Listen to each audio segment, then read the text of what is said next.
আসসালামু আলাইকুম গাইস। এখন রাত 5টা বাজে, আমরা নামাজ পড়তে উঠছি। আম্মু আমাকে কোলে নিয়ে বসে রয়েছে, আমাকে একটু খাইতে দিচ্ছে না। কিভাবে দেখো আমার হাতটা ধরে রাখছে। তোমরা কিছু বলো গাইস, কিছু বলো। বাইরে কুকুর ডাকছে, আমার ভয় লাগছে অনেক। আম্মু না আমাকে আদর করে না।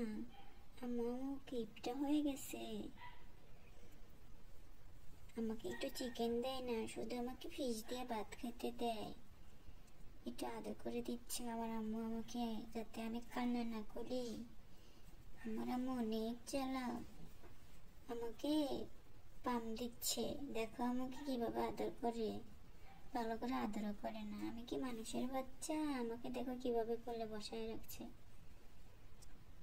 কিছুই বলবো না আমি, তোমাদের কাছে আমি বিচার দিলাম, তোমরা বিচার করো গাইস। সবাই ভালো থাকো। আসসালামু আলাইকুম।